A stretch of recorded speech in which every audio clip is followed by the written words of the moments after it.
The amber liquid in Dante Moretti's glass caught the low light of the bar as he sat in the corner booth, the same booth he'd occupied every Thursday night for the past 8 years. Most people would find it strange that the heir to one of the city's most powerful crime families chose to spend his evenings in a dive bar on the east side, but Luca Rossi's establishment had become Dante's sanctuary from a world drenched in blood and expectation.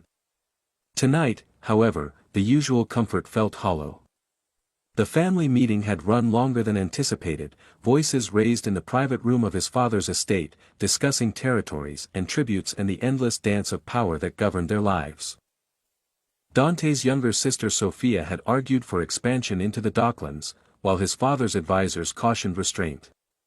Dante had sat silent through most of it, his mind wandering to places it shouldn't go, to a pair of warm brown eyes and a laugh that could light up the darkest corners of his soul. Luca emerged from behind the bar, his dark hair slightly disheveled from the evening rush, his smile genuine in a way that Dante rarely encountered in his world. They had known each other since they were children, back when Dante's last name didn't carry the weight it did now, back when two boys could play in the streets without the shadow of empire looming over them. Luca had chosen a different path, or perhaps the path had chosen him. He worked honest jobs, paid honest taxes, and lived in a world where handshakes didn't conceal knives and promises actually meant something. Dante both envied and feared for that innocence. "You look like you've been through hell," Luca said, sliding into the booth across from him without invitation. That was the thing about Luca, he never waited for permission, never calculated the political ramifications of sitting too close or speaking too freely. It was refreshing and terrifying in equal measure. Dante shrugged, swirling the whiskey in his glass. "Just family business. Nothing I can't handle." The lie tasted bitter on his tongue, but it was necessary. Luca knew about the Moretti family's activities in abstract terms, the way everyone in the city knew, but Dante had worked hard to keep the specific horrors away from him. Some stains couldn't be washed off, and Dante refused to let them touch the one pure thing left in his life. The bar gradually emptied as midnight approached. Luca moved between tables, wiping them down, stacking chairs, his movements efficient and familiar. Dante watched him work, memorizing the curve of his shoulders, the way he hummed softly to himself when he thought no one was listening. It was a dangerous indulgence, this watching, this wanting, but Dante had never been good at denying himself the things that mattered. He'd learned to be ruthless in business, cold in negotiation, merciless with enemies, but with Luca, all those carefully constructed walls crumbled like sand. When the last customer left, Luca locked the door and pulled out a bottle of expensive vodka from beneath the counter. "I'm celebrating," he announced, his grin wide and boyish. "I finally landed that second job I told you about. Means I can pay off my mom's medical bills by the end of the year." Dante raised his glass in salute, pride warming his chest. Luca had been struggling since his mother's diagnosis, working double shifts and taking on extra hours, never complaining, never asking for help even though Dante had offered repeatedly. That stubborn independence was both admirable and frustrating. Dante could have written a check that would solve all of Luca's problems without even noticing the expense, but Luca's pride wouldn't allow it. He'd made Dante promise years ago never to use family money to help him, insisting that he wanted nothing to do with that world. They drank together as the hours slipped past, their conversation flowing easily from trivial matters to deeper subjects. Luca talked about his dreams of opening his own restaurant someday, a small place with good food and better wine, where people could feel at home. Dante listened, filing away every detail, already mentally calculating how he could make it happen without Luca knowing. The vodka loosened Luca's tongue, his cheeks flushing pink, his laughter becoming louder and more frequent.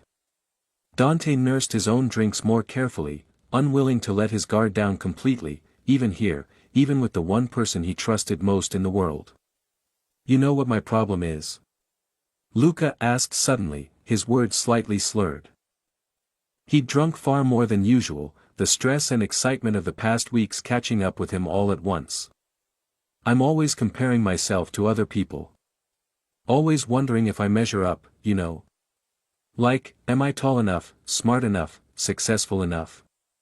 He laughed, but there was an edge of pain beneath it. Stupid, right? Dante leaned forward, his voice gentle. You're more than enough, Luca. He stopped himself before he could say too much, before he could cross the line that had existed between them for years. You're one of the best people I know. Luca's eyes were unfocused, but there was something vulnerable in his expression, something raw and honest that alcohol had stripped bare. Sometimes I wonder what it would be like to be you. To be so confident, so sure of yourself. You're taller than me too. I bet you've never worried about measuring up to anyone. The comment was innocent, born of insecurity and vodka, but it sparked something in Luca's alcohol-addled brain. He stood up suddenly, swaying slightly, and gestured for Dante to stand as well. Come here. Let's measure. I want to know exactly how much taller you are. Maybe if I know the actual number, I can stop obsessing about it. Dante rose slowly, amusement and concern warring in his chest. This was harmless, he told himself. Just two friends comparing heights. But as Luca stepped closer than they'd ever stood before, Dante felt his breath catch. They were in the center of the empty bar, the dim lighting casting shadows across Luca's face, highlighting the curve of his lips, the straight line of his nose. Luca placed one hand on Dante's shoulder for balance, his other hand gesturing vaguely at the space between their heads. See? You're definitely taller, Luca murmured, but he didn't step back. Instead, he looked up, his brown eyes meeting Dante's gray ones, and something shifted in the air between them. The moment stretched, heavy with possibility, with years of unspoken feelings and carefully maintained distance. Dante could smell the vodka on Luca's breath, could see the pulse beating in his throat, could feel the warmth radiating from his body in the small space between them. Dante's hand moved of its own accord, reaching up to steady Luca, his fingers gently grasping Luca's arm. You've had too much to drink, he said softly, but he didn't move away either. They stood there, frozen in a tableau of wanting and restraint, until Luca's eyes began to droop and he swayed dangerously. I think I need to sit down, Luca mumbled, and Dante guided him back to the booth, watching as his friend's head dropped onto his folded arms. Within minutes, Luca was asleep, his breathing deep and even, his face peaceful in a way it rarely was during waking hours. Dante sat across from him, studying the curves and planes of his face, allowing himself this private moment of indulgence.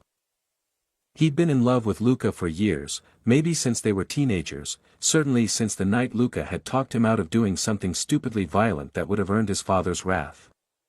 But love was a luxury Dante couldn't afford, not in his world, not when caring about someone made them a target. His phone vibrated against the table, shattering the peaceful silence. Dante glanced at the screen and felt ice flood his veins. Unknown number, but the message was clear: we know about your little bartender. Cute friendship. Would be a shame if something happened to him. MC. Marco Castellano.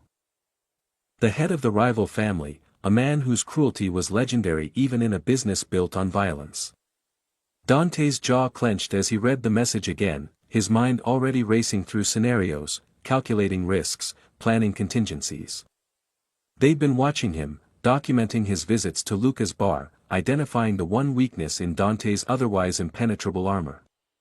He looked at Luca's sleeping form and felt something crack inside his chest.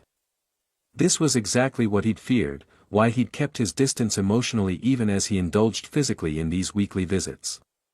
By caring about Luca, by making him important, Dante had painted a target on his back. He had two choices. He could walk away, end these visits, create distance between them until the Castellanos lost interest. It would hurt, but it would keep Luca safe.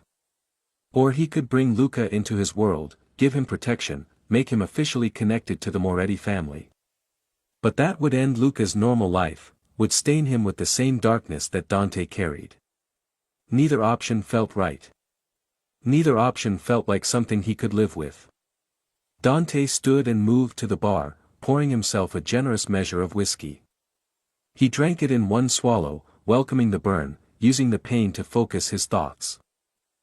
He called his head of security, a man named Enzo who'd been with the family for 30 years. I need a protection detail on someone. Discreet. They won't know they're being followed. He gave Luca's name and address, his voice cold and professional, betraying none of the fear churning in his gut. As dawn began to lighten the sky outside, Dante made a decision. He would distance himself from Luca publicly, make it seem like their friendship had cooled. But privately, he would ensure Luca's safety, would deploy every resource at his disposal to keep him protected. It wasn't perfect, but it was the best he could do given the circumstances.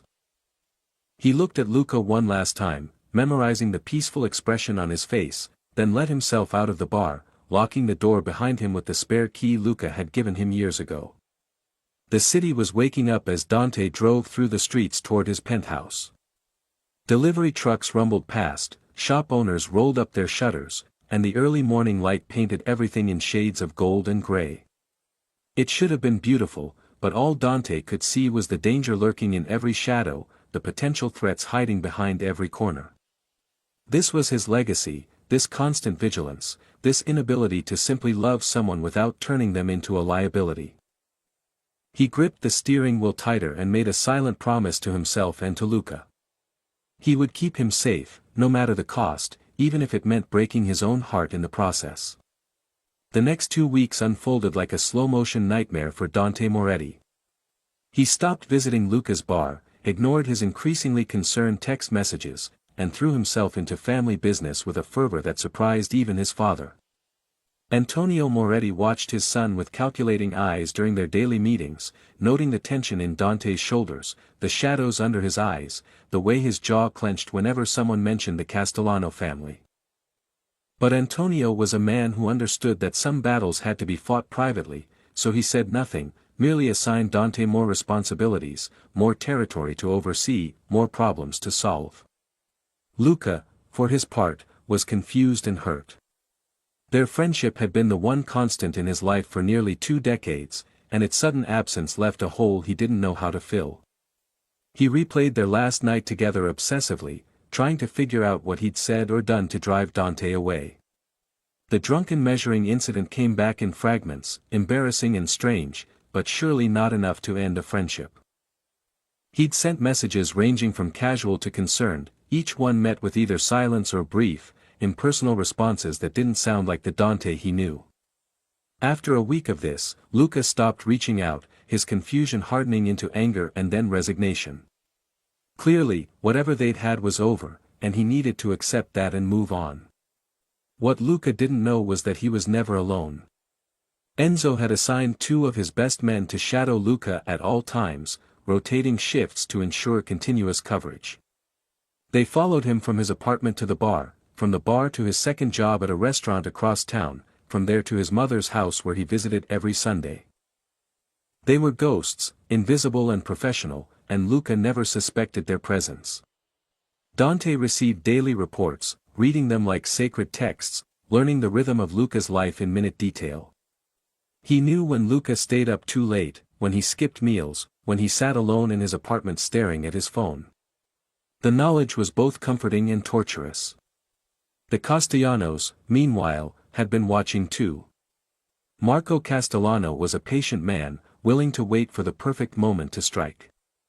He'd observed Dante's withdrawal from Luca with interest, noting that while the personal visits had stopped, the protective detail had not.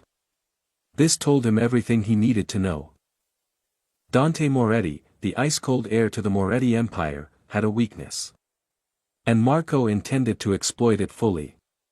It happened on a Tuesday evening, as Luca was closing up the bar. He'd sent his last employee home early, wanting some time alone to think, to process the strange emptiness that had settled into his life. He was wiping down the counter when he heard the door open behind him. He turned, prepared to tell whoever it was that they were closed, but the words died on his lips. 3 men stood in the entrance, their expensive suits and cold eyes immediately identifying them as not regular customers. The tallest one smiled, but it didn't reach his eyes. Luca Rossi, the man said, his voice smooth and cultured. We need you to come with us. There's someone who wants to meet you. Luca's heart hammered in his chest. He wasn't naive, he knew who these men worked for, had heard enough stories to understand the danger he was in. He thought of the panic button Dante had insisted he install years ago, hidden under the bar counter, connected directly to a security company. But before he could move, one of the men had circled behind him, and Luca felt the cold press of metal against his lower back. "Don't make this difficult," the man behind him said quietly. "We don't want to hurt you. We just need to borrow you for a little while." They led him out through the back door to a waiting car, black and expensive, with tinted windows that turned the evening light into underwater shadows.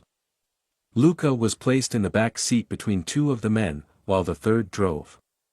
No one spoke during the journey, and Luca's mind raced with possibilities, each one worse than the last. He thought of his mother, wondered who would take care of her if something happened to him.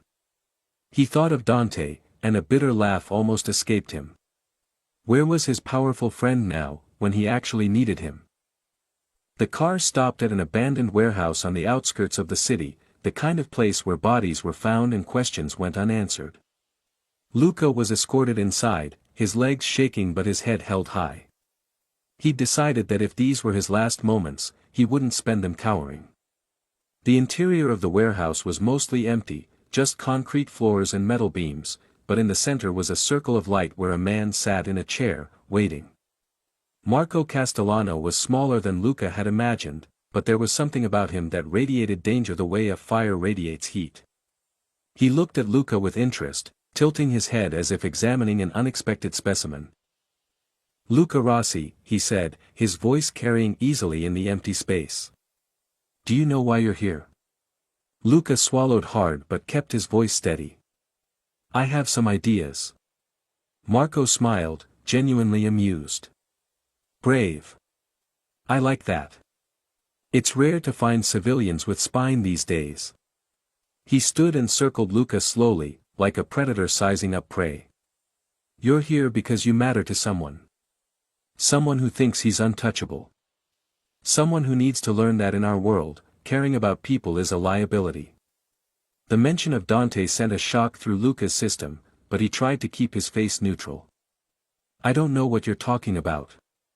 "Please," Marco said, waving a hand dismissively. "Don't insult my intelligence. Dante Moretti has been visiting your bar every week for years. Recently, he stopped visiting but increased your security detail. Very telling, don't you think?" He stopped in front of Luca, his dark eyes boring into him. "The question is, what are you worth to him? Enough to trade territory? Enough to make concessions in our ongoing negotiations? I'm very curious to find out." Before Luca could respond, the warehouse door burst open with a crash that echoed like thunder. Dante strode in, followed by a dozen armed men, his face a mask of cold fury that Luca had never seen before. This wasn't the friend who drank whiskey in corner booths and laughed at bad jokes. This was Dante Moretti, heir to an empire, a man who commanded fear and respect in equal measure. Luca felt something shift in his understanding of who Dante really was. "Let him go, Marco," Dante said, his voice deadly quiet. "This is between you and me." Marco's smile widened. "Ah, there you are. I was wondering how long it would take. Your men are efficient, I'll give you that. But predictable." He gestured to the shadows, and Luca saw movement as Marco's own forces revealed themselves, guns pointed at Dante's men in a tense standoff.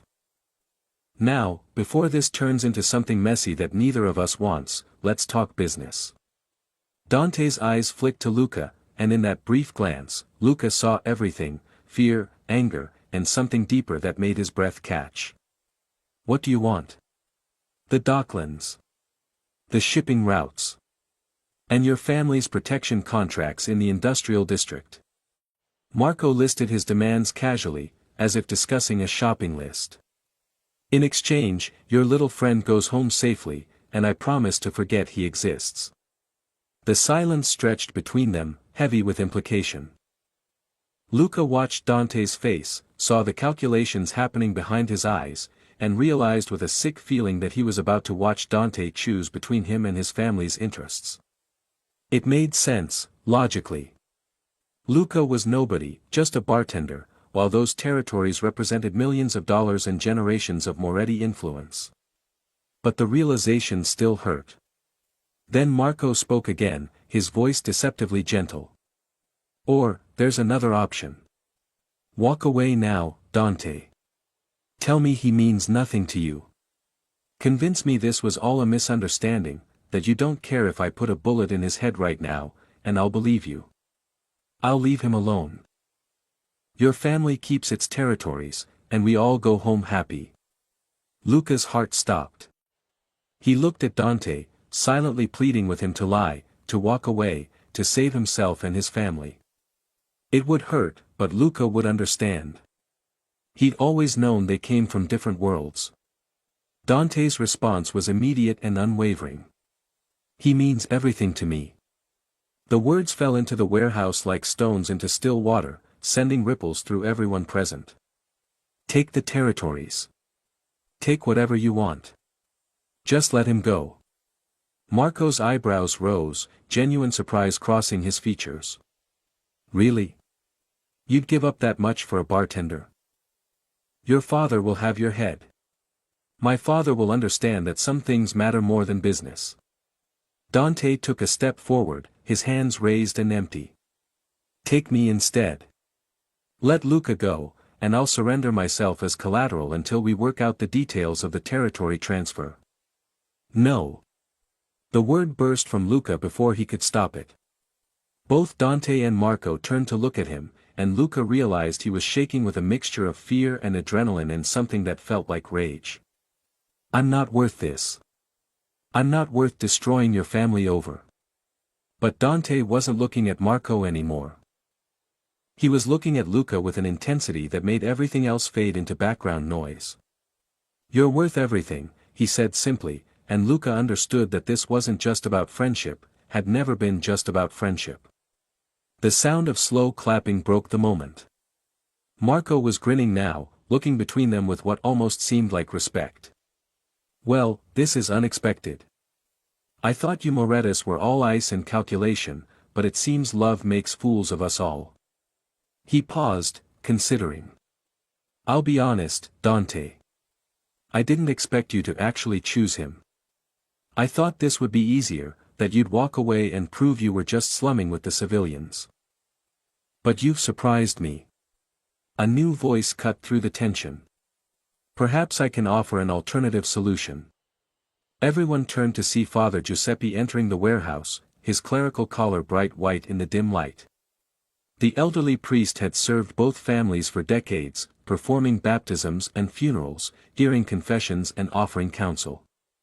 He was one of the few truly neutral parties in a city divided by invisible borders. Father, Marco said, his voice respectful despite the circumstances. This is family business.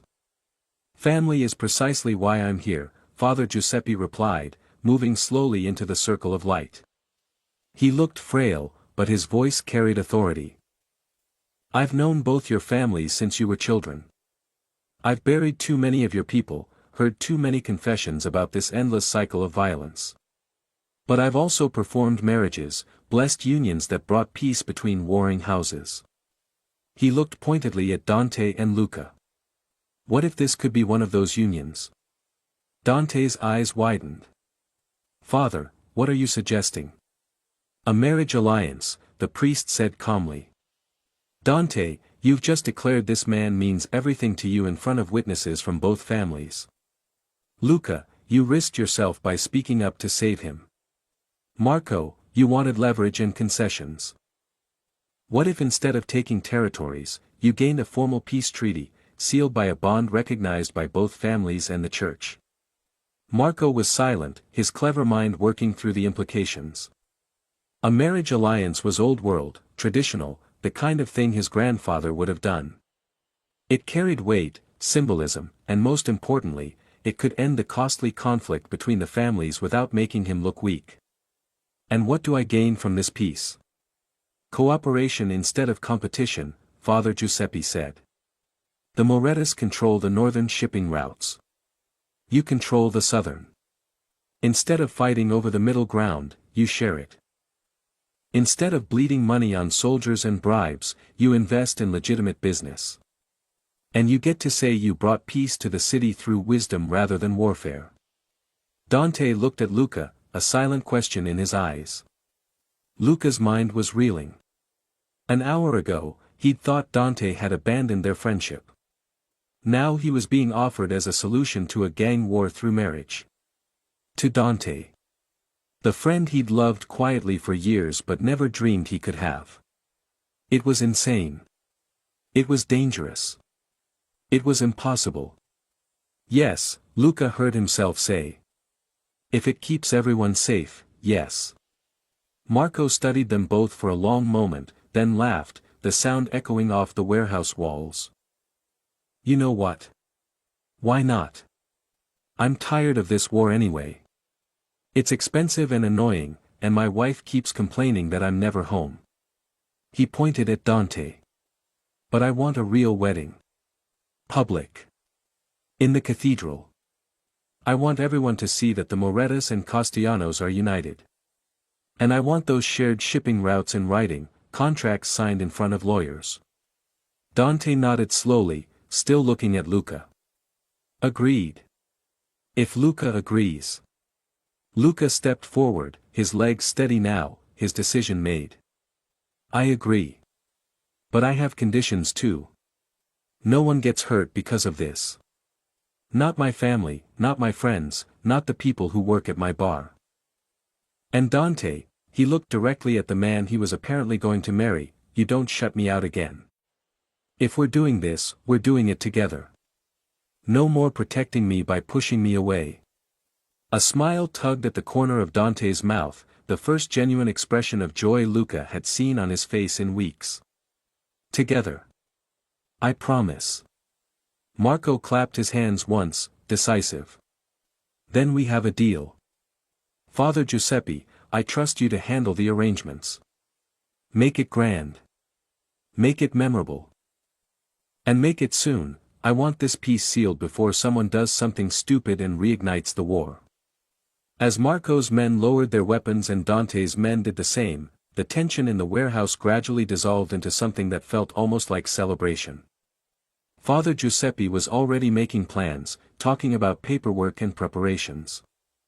Dante crossed the space between himself and Luca in 3 long strides, pulling him into an embrace that felt like coming home and stepping into the unknown simultaneously. I'm sorry, Dante whispered against Luca's hair. I thought keeping you at a distance would keep you safe. Luca pulled back enough to look into Dante's eyes. And I thought you'd abandon me. We're both idiots. Agreed, Dante said, and then he was kissing Luca, right there in the warehouse, in front of both families and God and everyone, and Luca kissed him back like his life depended on it. Because in a way, it did. This kiss was a promise, a declaration, a beginning of something neither of them had dared to hope for. When they finally broke apart, Marco was watching them with an expression that might have been approval. You know, Moretti, I almost respect you for this. Almost. Don't make me regret being generous. Dante's arm stayed around Luca's waist, solid and protective. You won't. I keep my promises. As they left the warehouse together, Luca looked up at the night sky and wondered how his life had gone from serving drinks to becoming the centerpiece of a peace treaty. But with Dante's hand in his and the promise of a future they'd build together, he found he didn't mind the insanity of it all. Sometimes the best things came from the most unexpected places. The engagement was announced 3 days after the warehouse confrontation, sending shockwaves through the city's underground and legitimate society alike. The Moretti-Castellano alliance, sealed through the unlikely marriage of Dante Moretti and Luca Rossi, was the talk of every social circle, from the boardrooms of downtown high-rises to the back rooms of neighborhood bars. Some called it romantic, others called it strategic, but everyone agreed it was unprecedented. Antonio Moretti had stood in his study when Dante told him, silent for so long that Dante had begun to worry. Then his father had poured 2 glasses of his finest scotch, handed one to Dante, and said simply, "Your mother would have liked him. She always said you needed someone who could make you smile." It was as close to a blessing as Dante had ever hoped for. The next 3 months were a whirlwind of activity that left Luca's head spinning. Suddenly, his simple life was invaded by tailors and event planners, security consultations and family dinners with people whose names he'd only heard whispered in fearful tones. Dante's sister Sophia had taken him under her wing immediately, declaring that if Luca was going to be a Moretti, he needed to understand what that meant. She taught him about the family's legitimate businesses, the construction companies, the restaurant chains, the real estate holdings that made up the public face of their empire. She also taught him the unspoken rules of their world, who to trust, who to watch carefully, and who to never turn your back on. But Sophia also made sure Luca understood that being part of the family didn't mean losing himself. "Dante loves you because you're good," she told him over coffee one morning. "Don't let this world take that away. God knows we need more light in this darkness." Dante, for his part, was navigating his own transformation. Loving Luca openly had cracked something inside him, let light into places that had been dark for years. He found himself smiling more, laughing at Luca's terrible jokes, engaging with the world in ways that went beyond calculation and strategy. But he was also fiercely protective, insisting that Luca learn self-defense from Enzo's best instructors. The lessons took place 3 times a week in the gym of Dante's penthouse, and while Luca grumbled about the early morning sessions, he couldn't deny that knowing how to protect himself brought a certain confidence. They spent their evenings learning each other in ways that went beyond the physical. Dante taught Luca to cook the recipes his mother had loved, their hands moving together over chopping boards and stove tops, flour dusting Luca's nose as he laughed at Dante's serious concentration. Luca taught Dante about music, introducing him to jazz and blues, sounds that spoke of sorrow and joy intertwined. They talked late into the night about their dreams and fears, about the lives they'd lived separately and the life they would build together. Meeting Luca's family had been both easier and harder than Dante expected. Luca's mother, Elena, had welcomed him with warm hugs and knowing eyes. "I've been watching you visit my son's bar for years," she said with a gentle smile. "I wondered when you'd both figure it out." She had no illusions about what the Moretti name meant, but she could also see how Dante looked at her son, and that was enough for her. Luca's younger brother Matteo had been more skeptical, pulling Dante aside during their first family dinner to deliver a quiet threat: "He's the best person I know. If you hurt him, I don't care who your family is, I'll make you regret it." Dante had respected that, had looked Matteo in the eye and promised to spend every day being worthy of Luca's love. The wedding preparations consumed countless hours. Father Giuseppe had insisted on pre-marriage counseling sessions, during which he asked them difficult questions about faith and commitment, about how they would navigate the moral complexities of their different worlds. These sessions forced Dante and Luca to confront hard truths about their future. Luca made Dante promise that he would work toward making the family's operations more legitimate, that he would use his power to help rather than harm. Dante agreed, and together they began planning charitable foundations and community programs that would bear the Moretti name for different reasons. Marco Castellano, true to his word, had thrown his weight behind the wedding, seeing it as an opportunity to demonstrate his family's influence and sophistication. He'd even offered to co-host the reception, a gesture that Antonio Moretti had accepted with cautious grace. The two patriarchs met regularly to hammer out the details of their shared shipping operations, finding to their mutual surprise that they worked well together when not actively trying to destroy each other. As the wedding day approached, Dante found himself experiencing something he'd rarely felt before: nervousness. He stood in his bedroom the night before the ceremony, looking at the tuxedo hanging on the door, and felt the weight of what he was about to do. Marriage in their world was binding in ways that went beyond legal documents. It was a public declaration, a vulnerability displayed before friends and enemies alike. But when Luca called him, his voice bright with excitement about some detail of the flower arrangements, Dante's nervousness dissolved into certainty. This was right. This was what he wanted. The wedding day dawned clear and bright, sunlight streaming through the stained glass windows of the cathedral where 3 generations of Morettis had been baptized, married, and mourned. The church was filled to capacity, an impossible mixing of worlds. Front row seats held both families, Morettis on one side, Castellanos on the other, with Luca's family seated between them like a bridge. Behind them sat business associates, politicians, judges, and police commissioners, the legitimate face of the city's power structure. Further back were the workers and soldiers, the people who kept the machinery of empire running. And scattered throughout were Luca's friends, bartenders and servers and regular customers who'd come to support him, their presence a reminder that this wedding was about more than politics. Dante stood at the altar in a custom black tuxedo, his hands remarkably steady. Sophia stood beside him as his witness, resplendent in emerald silk. He watched the doors at the back of the cathedral, his heart pounding in a rhythm that matched the organ music. When Luca appeared, escorted by his mother and brother, Dante forgot how to breathe. Luca wore a perfectly tailored gray suit that brought out the warmth of his eyes, a simple white rose pinned to his lapel. But it was his smile that undid Dante completely, bright and genuine and slightly nervous, aimed directly at Dante like a lifeline. They'd decided to walk toward each other, meeting in the middle of the aisle, a symbol of their equal partnership. Dante moved forward, his eyes never leaving Luca's, and when they met, he took Luca's hand in his, feeling the slight tremor that matched his own. Father Giuseppe stood before them, his weathered face creased in a genuine smile. "Dearly beloved," he began, his voice carrying through the cathedral, "we are gathered here today to witness the union of two souls who have found in each other not just love, but hope. In a world that often prizes power over compassion, wealth over kindness, these two men stand before us as a reminder that the greatest strength is found in vulnerability, the deepest treasure in connection."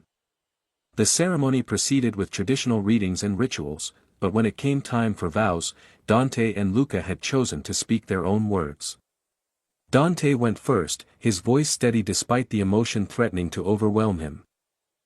"Luca, I've spent most of my life being taught that caring about people was a weakness, that love made you vulnerable, that the only way to survive was to build walls so high that nothing could hurt you.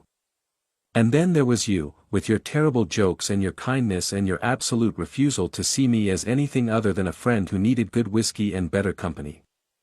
You broke down every wall I'd built without even trying. You saved me from becoming the monster I was expected to be. Today, I promise to be the man you deserve. I promise to fight for good things instead of just against bad ones. I promise to let you in, always, even when it's scary. I promise to protect you without controlling you, to support your dreams while building our life together. You measure up, Luca. You exceed every standard, surpass every expectation. You're more than enough, you're everything." There wasn't a dry eye in the cathedral, and Luca had to blink several times before he could speak. When he did, his voice was thick with emotion but clear. "Dante, I've loved you since we were kids, back when you used to sneak over to my house to escape family dinners, back when you thought no one could see how kind you really were beneath all the expectations. I loved you when you walked into my bar every Thursday like clockwork, when you listened to my problems and my dreams like they mattered. I loved you even when you pushed me away, because I understood you were trying to protect me. Today, I promise to be your anchor when the darkness tries to pull you under. I promise to remind you who you are when the world tries to make you someone else. I promise to stand beside you, not behind you, to face whatever comes together. You taught me that I was stronger than I thought I was. Now let me show you that you're better than you think you are. I choose you, Dante. Every day, in every way, I choose you." Father Giuseppe blessed their rings, simple platinum bands that carried inscriptions visible only to them. Dante's read, "My anchor, my light," while Luca's read, "My home, my heart." They exchanged them with hands that shook slightly, the weight of the metal nothing compared to the weight of the promises they carried. "By the power vested in me, I now pronounce you married in the eyes of God and man," Father Giuseppe said, his smile wide. "You may kiss." Dante cupped Luca's face in his hands, thumbs brushing across his cheekbones, and kissed him with a tenderness that belied his reputation for ruthlessness.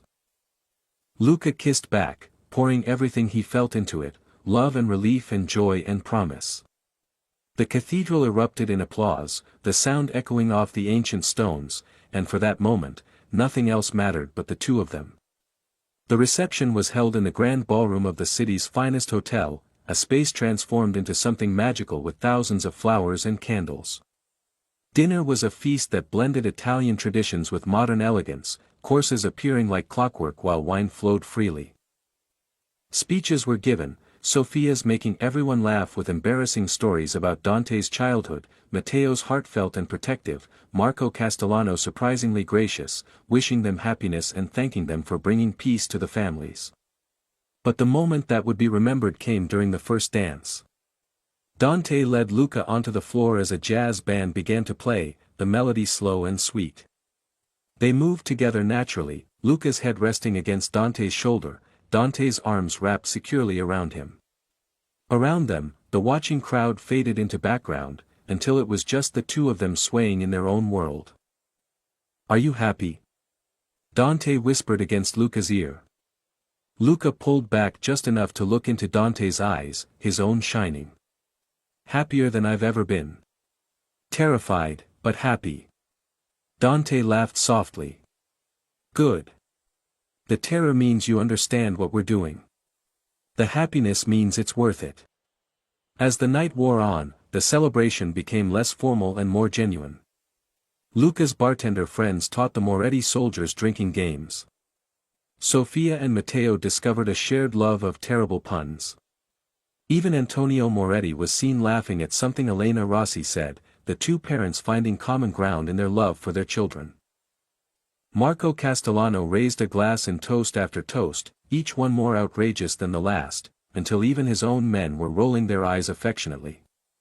Finally, as midnight approached and fireworks began to light up the sky outside, visible through the ballroom's floor-to-ceiling windows, Dante and Luca escaped to a balcony overlooking the city. The noise of the party faded behind them, leaving just the distant sounds of the city and the closer sound of explosions of color and light. Luca leaned against the railing, watching the fireworks paint the sky in gold and silver and blue. "Do you remember that night? When I was drunk and asked you to measure heights?" Dante moved behind him, wrapping his arms around Luca's waist and pulling him back against his chest. "How could I forget? It was the night I realized I couldn't hide from this anymore. I was so embarrassed the next morning," Luca admitted. "And then you disappeared, and I thought I'd ruined everything." "You didn't ruin anything. You saved everything." Dante rested his chin on Luca's shoulder. "I spent my whole life measuring my worth by the wrong things, power, territory, fear, respect. I thought those were the measures of a successful man. But you taught me that the only measure that matters is love. How much you give, how much you receive, how much you're willing to risk for it." Luca turned in Dante's arms, his back now against the railing, looking up at the man he'd just married. "So, do we measure up?" Dante smiled, the expression transforming his face from handsome to beautiful. "We exceed all expectations." They kissed again as fireworks exploded overhead, their light casting dancing shadows across the balcony. Below them, the city sprawled in all its complex, contradictory glory, a place of darkness and light, danger and beauty, corruption and hope. It was their city now, their responsibility and their opportunity. Together, they would navigate its challenges, build something better from the materials they'd been given, and prove that even in a world built on violence and power, love could still win. Inside the ballroom, the party continued late into the night, two families that had been enemies for generations celebrating together, united by the bond between two men brave enough to choose each other despite everything. Father Giuseppe watched it all with satisfied eyes, knowing that this marriage had accomplished what decades of mediation and negotiation never could. Sophia and Matteo were already making plans to go into business together, talking excitedly about a restaurant concept that would employ people from both sides. Antonio Moretti and Marco Castellano were discussing legitimate investments, finding that peace was actually more profitable than war. And on the balcony, Dante and Luca held each other close, making quiet promises about the future they would build, a future where Luca's restaurant would serve the city's best food, where Dante's influence would be used to help rather than harm, where the Moretti name would become synonymous with generosity instead of fear, where two boys who'd grown up in different worlds could create a third world entirely their own, built on love and trust and the courage to be vulnerable. "Come on," Luca said eventually, taking Dante's hand. "We should get back to our wedding. People will think we abandoned our own party." Dante let himself be led back inside, but he kept Luca's hand in his, unwilling to let go even for a moment. They'd spent too long apart, hidden too many feelings, wasted too much time on fear and protection. Not anymore. From this day forward, they were partners in every sense of the word, in love, in life, in the complicated business of redeeming a legacy and building something worth leaving behind. The celebration lasted until dawn, and when Dante and Luca finally left for their honeymoon, driving away in a car decorated with ribbons and trailing tin cans, they left behind a city that felt different somehow. Lighter. More hopeful. They'd proven that change was possible, that the cycles of violence didn't have to continue, that love could be more than a weakness, it could be the foundation of something stronger than any empire built on fear. As they drove toward the airport and the Mediterranean vacation that awaited them, Luca looked over at Dante and felt a wave of gratitude so intense it almost hurt. Gratitude for the drunken night that started it all, for the confrontation that forced them to be honest, for the wedding that sealed their commitment, and for every moment yet to come. Dante caught his gaze and smiled, that rare, genuine smile that Luca had loved for years, and Luca knew with absolute certainty that whatever challenges lay ahead, they would face them together. Measured not by power or wealth or status, but by love. And by that measure, they would always be more than enough. Thank you for experiencing Dante and Luca's journey from friendship through danger to love and commitment. If this story touched your heart, please like, share, and subscribe for more emotional romance stories that explore love in unexpected places. Drop a comment below telling us which moment moved you most. Was it Dante's declaration in the warehouse, the heartfelt wedding vows, or perhaps that first vulnerable measuring moment that started it all? Your support helps us bring you more stories of love, courage, and redemption. Hit the notification bell so you never miss a new chapter in our collection of LGBTQ+ romance tales. Remember, love always measures up.